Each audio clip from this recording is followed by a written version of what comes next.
expecting that.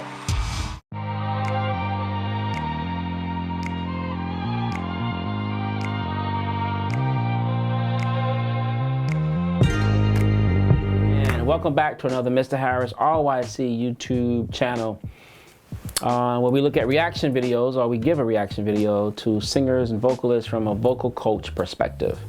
And I often forget, but please don't forget to share and subscribe and like and comment. All right, Rick, who do we have up today? All right, today we have Kaylee Shimizu, which is a 18-year-old Filipino singer from Hawaii. All right, Filipino from Hawaii. Yes. Got it. All right, cool, let's check this out. 18 years old.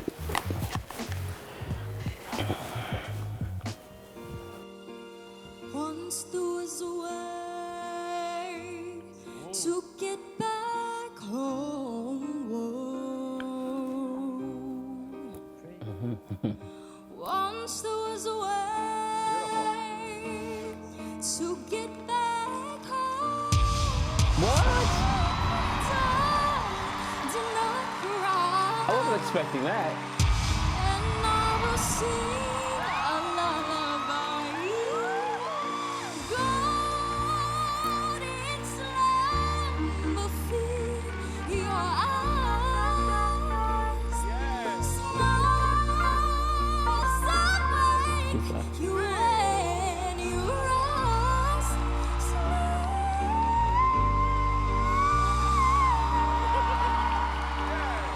And I will sing a lullaby. Once there was a way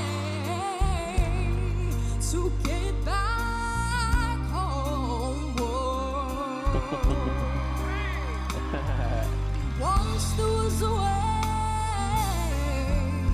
to get back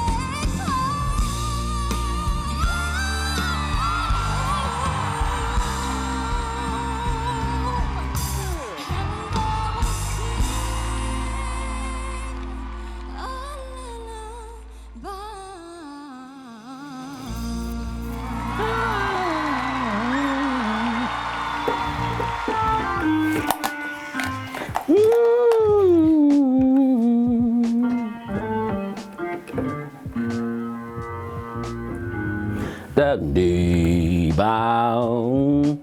I did not expect that. I'm gonna tell you what I didn't expect. What was it about the first 8 bars that made everybody go, wow? Like, as the song went on, yes, she got power, she got this falsetto thing happening, her control was pretty good. I didn't understand what just happened. I didn't get to wow the first 8 bars. Once in a day, get back home. She just sung like a basic melody. Once in a da, kind of modulated up. Da, da, da. I was like, what made people go wow? And everybody hit the buzzer. I'm lost on that one.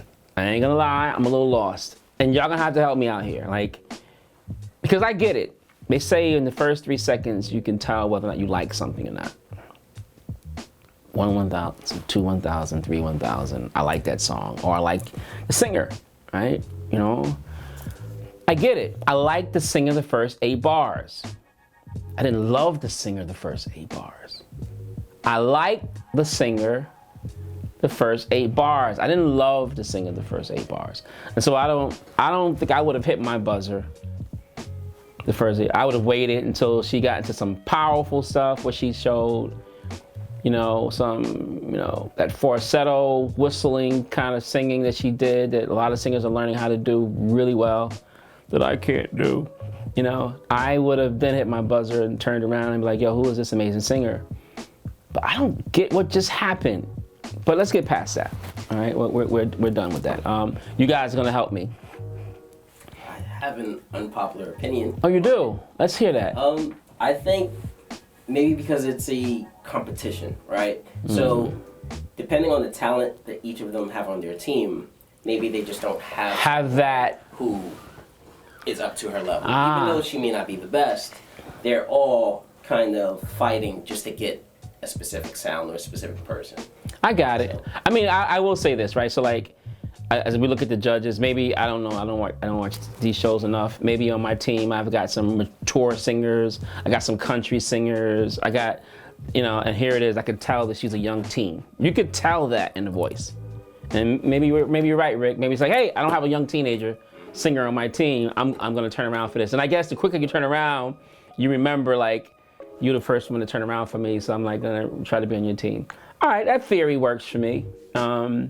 I'm curious to know what other people have to say about that as well, because I think you can be in agreement. Then I won't put you on the hot spot, Rick. But would you have turned around those first 8 bars? No. Right. Not the first 8 bars. No. Right. All right. So let's get into this. Let's talk about Kaylee. Beautiful girl, by the way. And I guess those could have been her siblings or on the side. I'm not sure who they were, but very beautiful young lady. And she did a good job singing the song, right? So like, she did it the right way. She shouldn't have had to wow you the first 8 bars. If anything is gonna wow anybody about a singer in the very beginning, it's the tones. And I didn't feel like her tones were that amazing for me, But, a good tone makes you like, okay, what you're singing, how you sing it, it's gonna sound great. But her tones were okay, but she made up for it when it came down to her range and her power. Everybody doesn't have that. The average person sings within an octave. Some people don't even go an octave in their voice, and these notes. Some people will sing a whole song, just use like 6 or 7 semitones. But, I didn't do the note thing with her. But she probably did about 1.5 octaves, 2 octaves. We gotta say at least 2 octaves. Maybe 2.5 octaves when you add in the whistle voice. Could have been 3, So she showed range, she showed power, she showed some creativity, because with the alternate melodies that she did, And so she showed us a little bit of that, and we talked about alternate melodies very often on this show. So yeah, I get it. Good singer. She should have been picked. She should have been chosen to move forward. I just don't know about all 4 people at once in the first 8 bars. Yeah. And here's the other thing I want to say to singers, right? Let's get away from this, and I want to talk to Kaylee actually, and others who sing. How can you tell if your audience is really, really enjoying you? Think about the question I'm asking you, right? Because we've all been in this situation where we've sang, or you perform, or you play, or you present, and you do whatever you do to present. And then the person who's experiencing that with you is like, oh my God, whew, yeah, wow, right? Amazing, right? You're like, how much of that is really true? And after a while, you'll start to see, like, look at this playback. Would these artists or these judges really have been doing that if they heard you sing behind closed doors? So now it's like, as a singer, forget about the judging, forget about the contest. I'm like, you're just singing your show, you're doing a performance. How do you really know? And I'm a believer that you don't.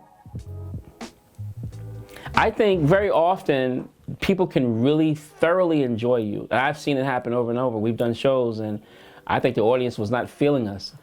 And all of a sudden, at the end of the show, you guys were amazing. I was moved to tears.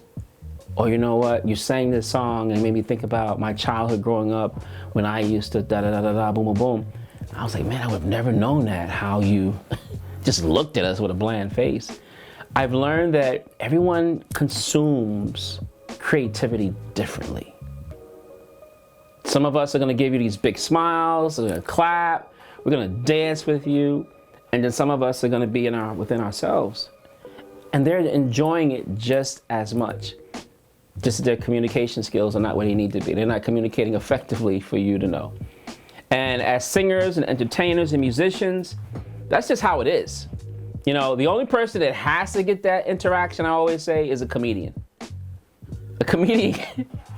Can you imagine being a comedian, you're up there telling jokes and no one's laughing, right? And then we've seen that for those of us who go watch comedians. If you tell 4 or 5 jokes, it's like, oh man, you guys are rough tonight. Thank y'all for coming out. My name is Douglas, and I hope to see y'all again. Your show is over. you have to have, because that's part of your performance, is the laughter and the interaction with the audience. So if the audience is not giving you that, you're done. But singers, man, we can sit here and sing a whole song, play a whole show, and people can just sit here and just nod or just be within themselves. So singers, the message I guess I'm trying to tell you is just don't get caught up in people's laughter and smiles and clapping. Does not mean you're not doing a good job. You could be absolutely amazing. Sometimes people don't know how to behave because your talent is just so amazing. Like, you know, like, what am I seeing? What am I experiencing here? Like, just, is she really hitting these notes? And so you're like in awe. So like, it's really hard to tell. So how can you tell? And I'll leave you with this. You are your best critic. So at the end of your show, at the end of your performance, you must find that time that you sit with yourself and say, what was that show like? Was that a good show? Was it a bad show? All right? Don't always depend on the audience to be as great as these guys and gals were, because you might not get that, and you could have been amazing, and they could have enjoyed you just as much. But luckily for Kaylee, she got it. All right? So big ups to her. I guess we got to follow her, Rick. Yep. And see. She's doing pretty well. Oh. So she passed. So this was her first audition. Then they went to the knockout rounds, which we'll probably react to that one next. But her next step is the live shows. She's on John Legend's team. Okay. Oh, okay. I can see that. Mm-hmm. You know, and see that's by. Is he probably? Who's this guy right here? In the steel frame. I believe his name is Neil. Is Neil, he- he's a pop artist. He's a pop artist. He used to be a contestant on one of these shows, and he won. Okay. Yeah. All right. So sometimes I wonder if they just pick judges based on familiarity. Like, hey, I know John Legend. You know, I like his music. I want him to be mine. Cause Reby, I saw her up there. She's dope. Yeah. She can. Yeah. I like her as a Haven't seen her person. in a while. Yep. Yeah. All right, so great, man. We got to follow up on this. In the meantime, don't forget, in the comments, I want to hear your opinion now on what you felt about those first 8 bars. Would you? Now I think we all can agree that boom, we would have definitely hit our buzzer, turn around, want to see who this person is. But at what point would you have done it in the first 8, or would you have waited to get more from her? Whether it's the power, the falsetto notes, or the riffs, when would you have turned around, right? Cool. All right, thank you guys for tuning in. Love you, appreciate you. Remember, make sure you love yourself, and whatever love you got left over, make sure you give it to somebody else. All right, talk to you soon. Ciao.